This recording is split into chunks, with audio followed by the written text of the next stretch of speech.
crente nas suas palavras, seja crente no seu proceder, porque assim você vai se tornar exemplo para os fiéis. As pessoas da igreja que você congrega dão bom testemunho ao seu respeito ou mau testemunho ao seu respeito?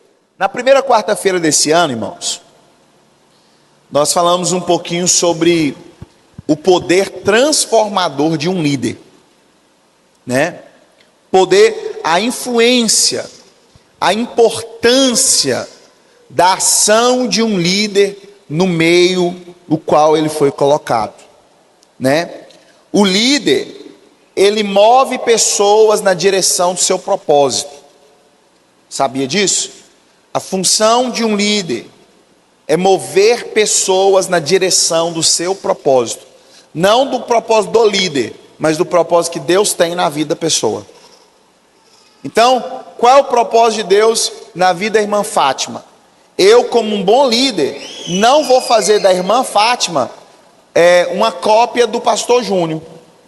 Fazer com que a irmã Fátima viva o que Deus tem para mim. Não. Eu, como um bom líder, preciso extrair dela o seu melhor e fazer ela viver 100% do que Deus tem para a vida dela. Quem está entendendo, fala glória a Deus. Então, esse é o papel de um bom líder: levar, impulsionar pessoas para o propósito que Deus tem para a vida delas. Se eu pegar o Alisson, por exemplo, é uma pessoa completamente diferente de mim. Se eu pegar ele e quiser fazer com que ele viva da forma que eu vivo, ele vai cair em crise, porque ele é uma pessoa completamente diferente de mim. Então, eu preciso descobrir quem é o Alisson, que Deus tem para a vida dele, e como eu posso impulsioná-lo para o propósito de Deus na vida dele. Quem está entendendo, diz amém. Um líder, ele tem um papel, meu irmão, de gerar transformação na vida das pessoas, né? O líder, ele tem esse papel de gerar transformação, de fazer com que as pessoas sejam mudadas, as pessoas sejam moldadas, as pessoas elas possam sair diferente depois de um tempo de relacionamento com elas, né? Eu, pela graça de Deus, esses dias eu ouvi um testemunho assim que eu fiquei maravilhado, fiquei muito feliz com isso. Um irmão falou assim para mim, falou: pastor, se não fosse, né, o contato que eu tenho com o senhor, eu não teria mais a minha família, porque certas situações que já aconteceram na minha família, eu só consegui vencer porque eu tenho liberdade de contato com o senhor, e através da sua vida, Deus abençoa a minha família. Quem está entendendo isso aí, fala glória a Deus. Irmão, você já pensou alguém agradecer a Deus pela sua vida, porque você é um instrumento de Deus de transformação para a família dele, para a casa dele, para o negócio dele? Então, é esse o papel de um líder, é ser um instrumento de transformação na vida das pessoas, é levar as pessoas. Hoje eu estava conversando com um irmão aqui na igreja, e um irmão muito precioso no nosso meio, e conversando com ele a respeito dele mesmo. Irmão, caiu em lágrimas, e eu falei assim: você precisa observar mais. E olha só o lado que eu tive a conversa com esse irmão, e olha só a importância do impacto disso na vida dele. Você precisa observar mais sua vida profissional. Determinada decisão que você tomou na sua vida não foi a melhor que eu vejo que você poderia tomar, e você precisa fazer assim, assim, assim. Essa pessoa foi lá, saiu um peso das costas desse irmão. Por quê? Porque eu não estou aqui para fazer com que a pessoa faça o que eu tenho que fazer, mas para impulsionar ela a fazer o que o Senhor espera que ela faça. Quem está entendendo aí, fala glória a Deus. E gerar transformações na vida dela. Para essa pessoa específica, uma vida profissional melhor, vai gerar melhor relacionamento familiar e mais condição de servir a Jesus com mais alegria. Amém ou não amém? Então, irmão, pessoas, não existe uma receita pronta que se encaixa para todo mundo, não. Para um líder, irmão, nem seus filhos são tudo igual. Não é verdade? O Everaldo e a Thaisa quase balançou a cabeça assim, do chão pro teto, né? Que a Luana é quietinha e o Gabriel também é quietinho, né? Graças a Deus. Né? Lá em casa eu tenho 3. Carlos Neto é de um jeito. Carlos Neto já é receptivo, comunicativo, metido a palhaço, brincalhão com todo mundo. É um pouco tímido, né? Inquieto. Já o Luca Davi não. Luca Davi é mais sério, mais objetivo. Só conversa com quem ele quer conversar. Se ele olhar para tua cara e não for contigo, ele não conversa contigo, né? E não tem vergonha de nada. Ele não tem vergonha. Então, assim, é diferente, né? A bebezinha, que inclusive a pastora não está aqui, gente, que a Nina estava com febre ontem. Hoje a gente levou ela no médico. Está, sim, controlado, né? Não é nada fora do comum, não é coisa de criança mesmo. Mas está com o narizinho entupido, enjoada. Aí a pastora não pôde estar aqui. Então, a neném, se ela não consegue o que quer, ela chora até você ficar doente, mas ela não cala a boca, né? É insistente, irmão, sem brincadeira. A Nina chora 2 horas, 2h30 seguidas, sem calar a boca, né? Sem calar a boca. Ela só, por exemplo, dormir. Você viu que aqui na igreja ela praticamente não fica no carrinho, né? Ela não dorme no carrinho. Nós ganhamos aquele carrinho que nós temos, foi um presente que nós ganhamos, né? Graças a Deus, porque senão não ia dar conta de comprar aquele carrinho. Então, aquele carrinho de quase R$2.000 é quase inutilizável. Por quê? Porque ela não usa o carrinho, ela não gosta de ficar no carrinho e põe para ver. Não fica de jeito nenhum. Tem personalidade, né? Então, cada um é diferente. O Luca Davi, apesar de ser bravo, ele ficava onde põe. Ele fica onde você põe. Então, fala assim comigo, todo mundo. Fala mais forte, todo mundo é diferente um do outro. Se seus filhos são diferentes, imagina, meu irmão, as pessoas que você lidera no seu trabalho. As pessoas que você lida no seu trabalho. As pessoas da sua família.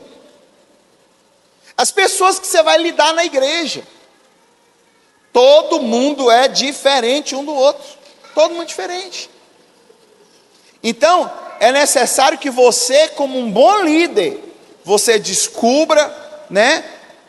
Consiga entender as pessoas e lidar com os tipos de pessoas diferentes, movendo as pessoas para o propósito de Deus na vida delas, não na sua. Um grande erro do líder é querer que todo mundo viva aquilo que ele vive. Não, você precisa levar as pessoas a viver o que Deus tem para cada uma delas. E o corpo de Cristo, junto no mesmo lugar, vai viver a plenitude da vontade de Deus naquele lugar. Cada um trabalhando segundo a parte que o Senhor entregou para ele fazer. Um é mão, o outro é pé, o outro é o sovaco, o outro é o antebraço, o outro é o pescoço, o outro é o joelho. Cada um é uma parte do corpo de Cristo. E nós precisamos aprender a compreender essas coisas. Quem está entendendo, diz amém? E gerar transformação na vida das pessoas. As pessoas que estão ao seu lado tristes e oprimidas precisam ser alcançadas pelo espírito de alegria através da sua vida, em nome de Jesus.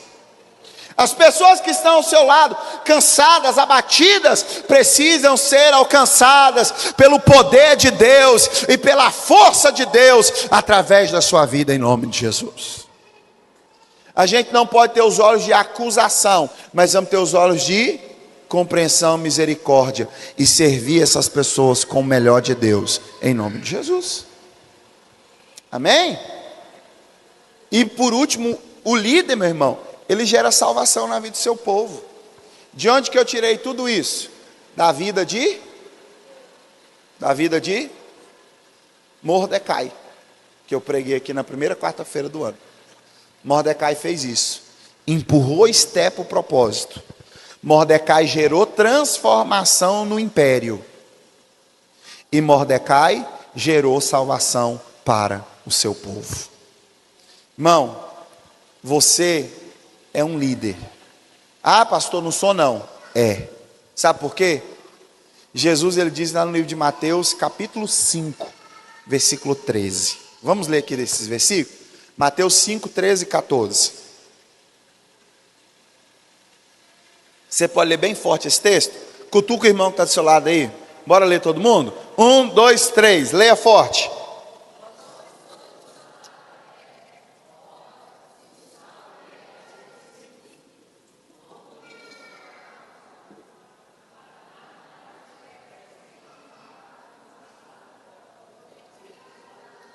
Vamos ler forte a primeira afirmação ali, até o ponto e vírgula? Vamos lá?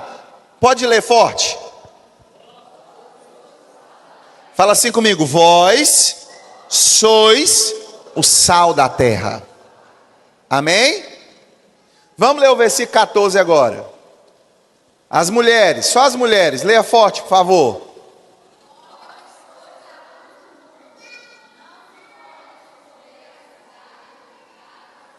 Agora só os homens, leia forte.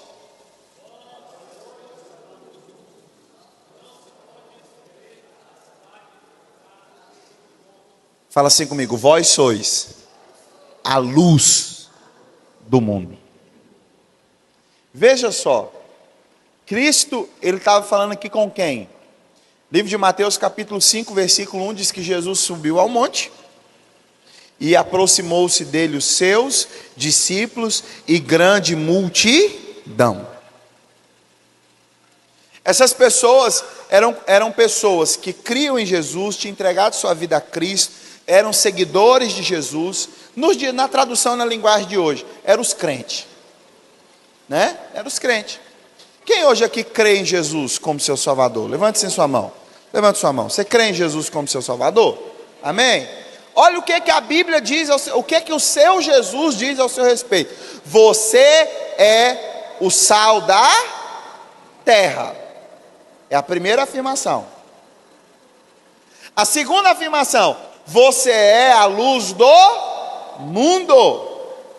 O que implica essas duas afirmações? Primeira afirmação implica: você é o sal da terra. Significa o quê? Naquela época não se tinha geladeira.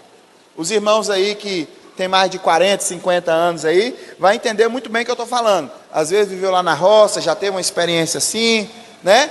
O que se faz quando você não tem sistema de refrigeração para conservar um alimento? O que você precisa fazer? Salgar. Você pega lá uma manta de carne, joga sal nela, não é verdade? E ali você consegue manter aquele alimento por muito tempo. Você pega um peixe, principalmente a curvina, que perde muito rápido, não é, irmão Lorival? Curvina perde rapidinho, passa um sal nela, né, irmã Keila? Outra pescadora fina ali, né? Então joga um salzinho nela, e ali ela é conservada muito tempo. Presta atenção, sabe o que Jesus está dizendo aqui? Você está nesse mundo, sim ou não? E nesse mundo, as pessoas, na verdade nem as pessoas, o sistema que rege esse mundo é um sistema maligno. E tem contaminado as pessoas. E esse sistema é uma bactéria que faz a carne se apodrecer, que faz as pessoas putrefarem vivas. Putrefarem vivas. A alma das pessoas estão podres. O coração está podre de tristeza, de angústia. A vida das pessoas está podre de pecado, de imundícia da alma, do espírito, está enforcado dentro dele. Mas o que Jesus está falando para os seus seguidores? Ei, vocês não estão nesse mundo para ser contaminado pelo sistema podre que existe aí, mas vocês estão nesse mundo para ser o sal, para influenciar essas pessoas a se limparem, desinfectarem e se conservarem vivas debaixo da minha presença. Veja só, o sal tem o poder de desinfecção. Você sabe como é que faz salame? Sabe como é que faz salame? O químico ali sabe como é que faz salame, né? Você pega um lombo de porco, por exemplo. Você coloca ele numa água com açúcar, um tempo.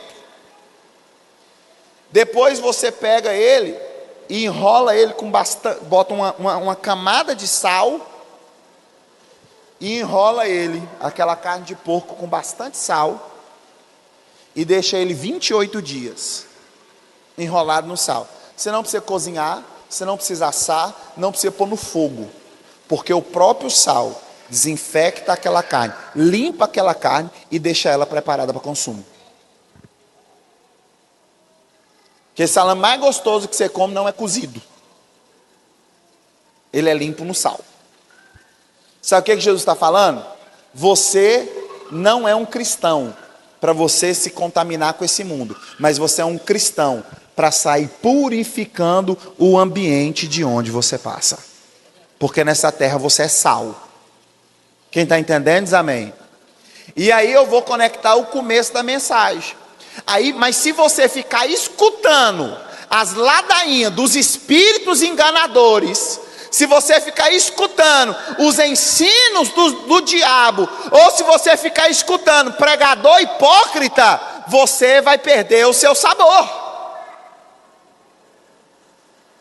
A mensagem do evangelho, irmão, não é para ser palatável a carne que precisa ser desinfectada. A mensagem do evangelho é para ser um detergente, é para ser um desinfetante para aquela carne que precisa ser lavada do seu pecado. E você é o sal que foi chamado por Deus para liderar as pessoas que estão ao seu lado, para conduzir elas a serem pessoas purificadas pelo sangue do Cordeiro e pelo sal do evangelho que existe na sua vida. Então, se você falar assim: pastor, eu não sou líder. Meu irmão, Jesus te chamou para ser luz. E o que significa ser luz? Quando você chega em um ambiente escuro e você acende uma luz naquele ambiente, quem é que vence? É as trevas que vencem a luz e apaga a luz? Ou é a luz que ilumina as trevas e deixa tudo claro? Quem vence, irmão? Pastor, a coisa está muito difícil. Meu irmão, o problema não é se as trevas estão fortes, o problema é se a luz que está aqui dentro está fraca. Você não foi chamado para apagar a sua luz, você foi chamado para ser luz e para incendiar as trevas e iluminar o lugar onde o Senhor colocou você para viver. Era claridade. Aí Jesus falou assim: é por isso que o mundo não gosta de vocês, porque vocês iluminam a vida deles e faz eles ver o pecado deles. Mais uma vez eu te digo, você não precisa ser palatável ao mundo, você precisa ser luz no mundo, e através da sua vida, as pessoas olharem você e ver a santidade de Cristo. Porque ou você vai ser agradável a Deus e ser luz e sal, ou você vai ser agradável ao mundo e perder a sua luz, perder o seu sal e não ser agradável a Deus. Amém ou não amém? E aí você fala: pastor, eu não sou líder. Mas eu digo para você, irmão, ser líder está conectado à natureza de um cristão. Porque liderar nada mais é do que influenciar as pessoas que estão ao seu redor. E você, como cristão, faz parte da sua genética espiritual iluminar a vida das pessoas que estão ao seu redor e salgar a vida das pessoas que estão ao seu redor. O sal tem essa função de asepsia. O sal tem a função de que mais? De conservar. O sal tem a função de que mais? De dar sabor. Dar sabor. O sal tem a função de que mais? De gerar sede. Amém ou não amém? Esse é o nosso papel. Para liderar pessoas, você não precisa ser muitas coisas, você precisa ser um cristão que entende a sua natureza. Porque você não veio para se mesclar com a natureza desse mundo. Você não veio para mesclar-se com a filosofia desse mundo. Você não veio para se misturar com as coisas dessa vida. Você veio para ser sal e luz nessa terra e influenciar as pessoas que estão ao seu redor, de acordo com a mensagem e o caráter do Evangelho de Cristo Jesus. Amém ou não amém? Então, por isso que o apóstolo Paulo, depois de falar para o pastor Timóteo que ele não podia, negar aquilo que ele foi chamado para fazer, meu irmão, ele deu 2 conselhos muito importantes para Timóteo. Ele disse assim, você precisa cuidar de 2 coisas na sua vida. Você precisa cuidar de 2 coisas. E é exatamente isso aqui que eu quero trazer para você como as prioridades da vida de um líder. As prioridades da vida de um líder. Porque o sucesso da sua liderança nesse mundo está baseado em você tomar decisões sensatas e valorizar o que realmente é importante. Você quer ter sucesso como cristão nesse mundo? Você quer ter sucesso como líder que Deus chamou para ser nesse mundo? Na sua família, na sua casa, com seus filhos, com as pessoas que você convive? Você quer ter sucesso nessa liderança? Você precisa se apegar a 2 coisas. Tome decisões sensatas, coerentes com a Bíblia. E segundo, valorize o que realmente é importante. E Paulo fala para Timóteo, você precisa fazer 2 coisas, meu filho. Primeiro, cuida de ti mesmo. Cuida de ti. Apóstolo Paulo estava falando para Timóteo aqui, cuida da sua vida. Cuida da sua vida. Observa a sua vida e cuida dela. Em que quesito você precisa cuidar da sua vida? Primeiro quesito, você precisa cuidar da sua vida espiritual. Amém ou não amém? Irmão, posso falar um negócio aqui para você? Jesus, ele diz assim, antes de apontar o cisco que tem no olho do seu irmão, tire o argueiro, a trave que está no teu olho. Sabe o que Paulo está falando aqui? Preste bem atenção. Toma conta primeiro da sua vida. Porque se você tomar conta da sua vida, naturalmente pessoas serão salvas através de você. E casando com essa palavra de Jesus, nós não fomos chamados para apontar o dedo para o erro da irmã Claelza. E Jesus está dizendo as proporções. Enquanto você está vendo um cisco no olho da irmã Claelza, significa que você não está vendo a trave que tem no teu olho. O que Jesus está dizendo? Todo acusador é cego. É isso que Jesus está dizendo. Ou seja, todo mundo que se ocupa em cuidar da vida do outro, é porque ele não está cuidando da dele. Porque ninguém que se cuida espiritualmente se coloca no lugar de juiz da vida dos outros. Vou repetir. Ninguém que cuida da sua própria vida, ele se coloca no lugar de juiz da vida dos outros. Porque quem cuida da própria vida, ele sabe o tamanho do seu pecado, e ele não se torna acusador, ele se torna um servo humilde, arrependido diante da presença de Deus, e sabe que ele é um pobre pecador e precisa da misericórdia e da graça de Deus. E ele sabe que assim como ele precisa de misericórdia, o irmão também precisa de misericórdia. E ao invés de oferecer julgamento e acusação, ele oferece misericórdia para aquele irmão, para que assim como ele, aquele irmão também seja transformado pela graça de Deus. Então toda pessoa que você vê cuidando da vida dos outros, é porque ele não está cuidando da vida dele. O melhor conselho que você pode dar para esse irmão é falar para ele: irmão, toma conta da sua vida. É o melhor conselho. Por quê?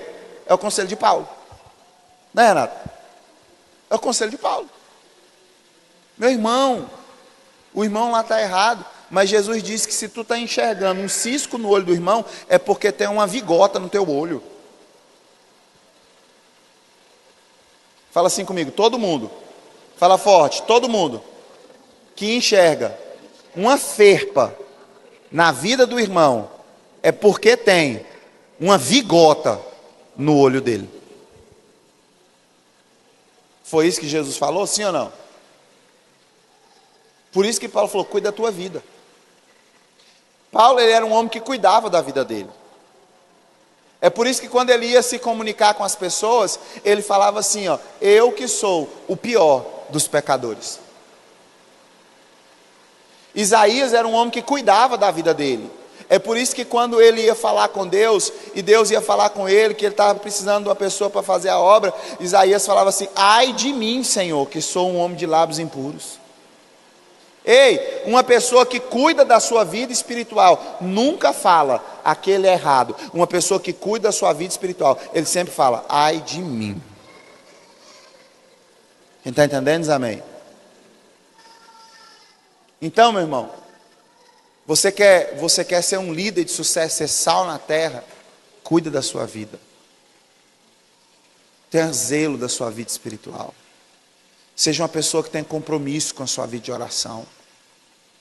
Seja uma pessoa que tem compromisso de se prostrar diante de Deus, de se humilhar diante do Senhor, de se lançar diante dele e falar, Senhor, tenha misericórdia de mim, porque sem ti eu nada sou. Você precisa ser uma pessoa que cuida da sua vida em jejum. Irmão, até os fariseus jejuavam 2 vezes por semana, tem crente que não jejuma. Ele está concorrendo com um fariseu para ser um crente pior do que um fariseu.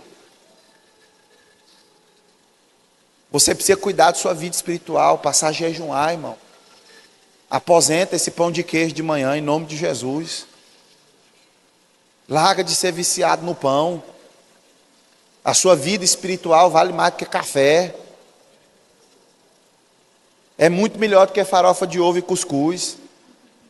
Amém ou não amém, gente? 2, 3 vezes por semana não vai morrer não, vai fazer bem para você. Você vai parar de olhar para os outros e vai cuidar da sua própria vida. E vai falar, Senhor, tem misericórdia de mim, porque eu preciso de ser transformado. Amém ou não amém? Um crente que ele é um crente de sucesso, um líder de sucesso, irmão, ele cuida da leitura bíblica diária dele. Ele cuida de ler a Bíblia diariamente, ao invés de ficar pensando em caraminhola, se envolvendo com gente que escuta fábula, com vídeo que não tem nada a ver. Irmão, eu vou falar a verdade para você, meu tempo é tão curto para me ficar ouvindo vídeo de gente doido. Eu vou ler a palavra, irmão. Se eu não tomar cuidado, eu não tenho tempo nem para ler a palavra direito, então eu vou ler logo a palavra e não vou me envolver com esses trem, que é só encheção de caraminhola, não. Então, irmão, não se ocupa com fábula, não. Não se ocupa com história da carochinha, não. Pega a palavra, meu irmão, leia a palavra. Aprenda a palavra. Isso é que vai gerar transformação na sua vida espiritual. Isso é que vai fazer você ser sal e luz nessa terra. É isso que vai gerar a salvação da sua casa. É isso que vai gerar a salvação dos seus filhos. É isso que vai gerar a transformação do seu local de trabalho. É isso que vai mudar a sua vida. É você pegar a palavra, ler a palavra, orar para Deus te fazer conforme a palavra, jejuar e se humilhar diante da presença de Deus e falar, Senhor, tem misericórdia de mim, muda a minha vida. Eu sou um pobre pecador que preciso de transformação. Então Paulo falou, cuida da sua vida. Cuida da tua vida, meu filho. Cuida dela. Outro aspecto que você precisa cuidar da sua vida, nós pregamos aqui no domingo atrasado, é o quê? Suas emoções. Suas emoções, você precisa cuidar delas. Paulo tinha o maior zelo por Timóteo, porque Timóteo era um jovem pastor. Timóteo era um jovem pastor. E Paulo falava para Timóteo, meu filho, não deixe ninguém te desprezar não. Tome uma postura certa, postura correta.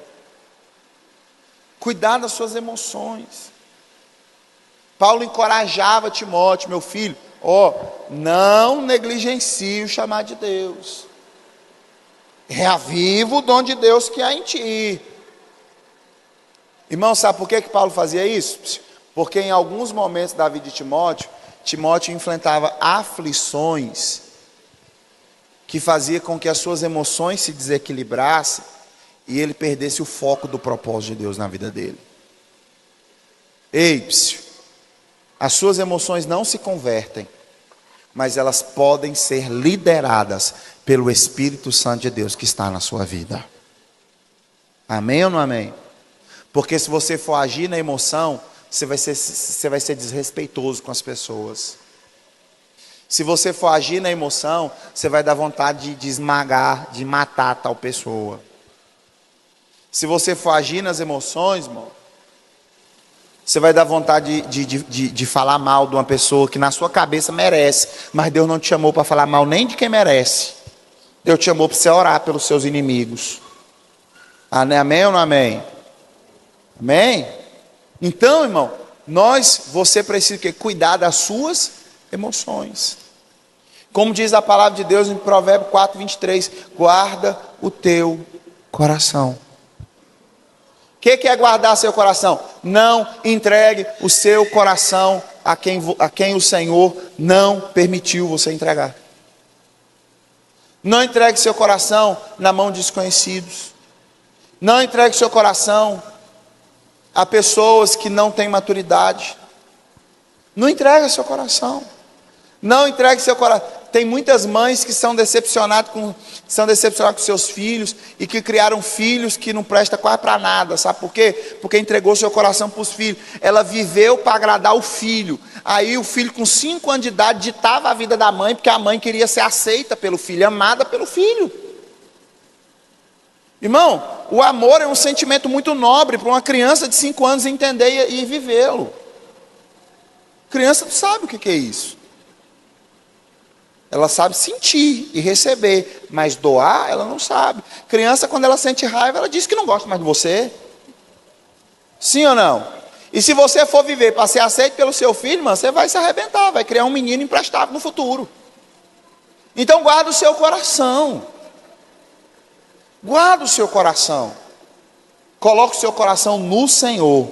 Moças, não entregue o seu coração para o primeiro bonitinho que aparecer pela frente. Coloque o seu coração no Senhor. Deus vai te mostrar. O Senhor vai te levar a uma pessoa em que você pode abrir seu coração e deixar essa pessoa entrar. Rapaz, não dê o seu coração para a primeira moça que encantar os seus olhos. Não dê. Não entregue o seu coração ao dinheiro. Não entregue o seu coração ao pecado. Não entregue o seu coração a esse mundo. Sabe por quê, irmão? Porque do seu coração procede as fontes para a vida. Ei, se você deixar as suas emoções ficarem bagunçadas, você não vai ter vitalidade para cumprir nada, inclusive seu propósito. Quem está entendendo, amém? Se as suas emoções estão bagunçadas, estão desequilibradas, é necessário que você busque ajuda e recoloque-as no lugar. Busque a ajuda de Deus, busque a ajuda do seu líder, do seu pastor. Converse comigo, vamos falar, vamos conversar, vamos orar juntos, porque se as suas emoções não estiverem no lugar, você não vai conseguir fazer nada, inclusive cumprir o seu propósito. Quem está entendendo, diz amém? Então cuide das suas emoções, cuide do seu coração, isso é extremamente importante. E por último o que Paulo falou, além de cuidar da sua vida, cuida da doutrina. Cuida da doutrina. O que é a doutrina? Irmão, todo líder, todo crente, ele foi chamado por Deus para ensinar o Evangelho. Fala assim comigo, todo crente. Fala forte, todo crente foi chamado por Deus para ensinar o Evangelho. Ensinar o Evangelho. Ensinar como? Você sabe qual é a primeira forma que você tem que ensinar o Evangelho? Quem se arrisca aí? Qual é a primeira forma que você tem que ensinar o Evangelho? Com o exemplo. Fala assim, a primeira forma de ensinar o Evangelho é com o exemplo. Exemplo. Contra fatos não argumentos. Né? É vivendo o Evangelho. Vivendo o Evangelho. Um dia eu fiquei muito feliz com algo que a pastora Cleide falou a meu respeito. Em 2020, a minha família, eu, pastor Ludmila, os meninos, Dona Maria, nós fomos lá para Caldas Novas, eu, irmão Lorival, pastora Cleide, e os filhos dela. Aí lá é piscina, né? Lá eu banhei só de short, né? Tirei a camisa e vivi comumente, irmão. Comumente, como eu faço mesmo normalmente. Se você chegar lá na minha casa, dificilmente você vai me pegar de camisa, né? Eu sou pessoa, fala assim, eu sou gente. Amém? Fala assim, eu sou gente. Amém ou não amém? Nós somos gente. Então vivi normal. Eu não sou um bicho de uma pessoa enjaulada que vive fora do mundo, né?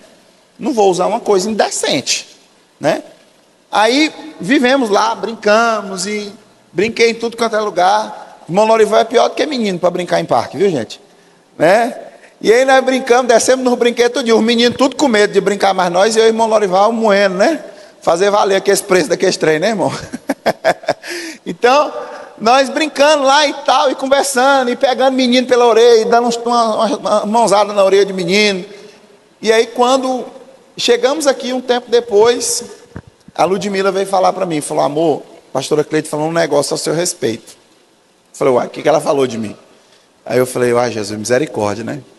Aí ela falou assim, amor, a pastora Cleide falou que viu que você era crente naquela viagem.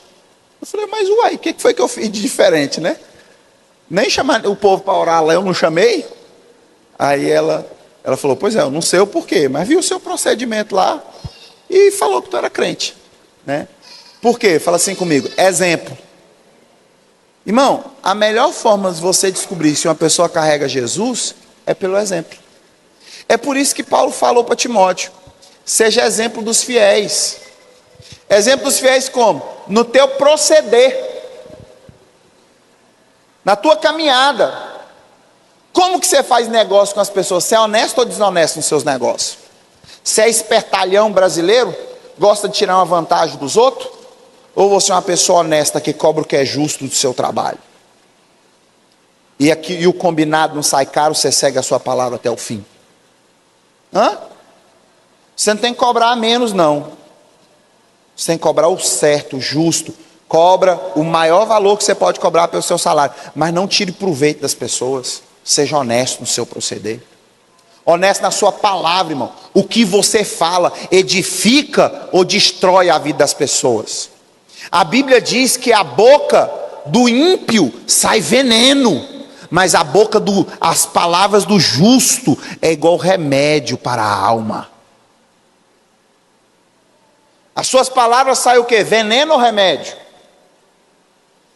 Então o apóstolo Paulo está dizendo que cuida das suas palavras. Seja crente nas suas palavras. Seja crente no seu proceder. Porque assim você vai se tornar exemplo para os fiéis. As pessoas da igreja que você congrega dão bom testemunho ao seu respeito ou mau testemunho ao seu respeito? Por causa das suas palavras, por causa do seu comportamento, por causa do jeito que você lida com os outros. As pessoas do seu trabalho dão bom testemunho ao seu respeito ou mau testemunho? Sua família, seu marido, dá bom testemunho ao seu respeito ou mau testemunho? Sua esposa, o que ela fala de você? É importante, irmão, você olhar para isso. É importante. A pastora, ela fica muito pouco, ela fala muito pouco na igreja, fica bem quietinha aqui do lado dela. Mas eu, como marido dela, posso falar. Eu tenho uma mulher que é sábia dentro de casa. Que é crente, que eu não tenho medo do caráter dela e do testemunho dela de cristã. Tem a personalidade completamente diferente da minha, mas os princípios dela são muito bem fincados, é como uma estaca dentro dela. Esse é o meu testemunho a respeito dela. Quem está entendendo diz amém. Qual o testemunho que ela fala ao meu respeito? Meu irmão, seja crente no proceder, seja crente nos seus negócios, seja crente na sua fala. Assim você vai se tornar exemplos fiéis. E por último, seja crente no ensinar o evangelho. Não, tem gente que diz por aí que você precisa atualizar o evangelho, modernizar as escrituras. Não, irmão, a Bíblia, ela é mais atual do que o jornal de amanhã. Billy Graham falava isso, a Bíblia é mais atual do que o jornal de amanhã. Até porque os problemas que os antigos enfrentaram é os mesmos problemas que se tem hoje. Toda heresia que surge hoje, irmão, todo falso ensino que surge hoje, ele não é novidade. Todo falso ensino que surge hoje, ele já surgia no tempo de Cristo. Já surgia. Já estava lá. Jesus conviveu com os discípulos de Platão, de Aristóteles. Jesus conviveu com essas pessoas. Paulo conviveu com os epicureus, os homens mais filósofos, mais inteligentes que existiam naquela época. Então, as grandes heresias do mundo surgiram nos primeiros 100 anos de fé.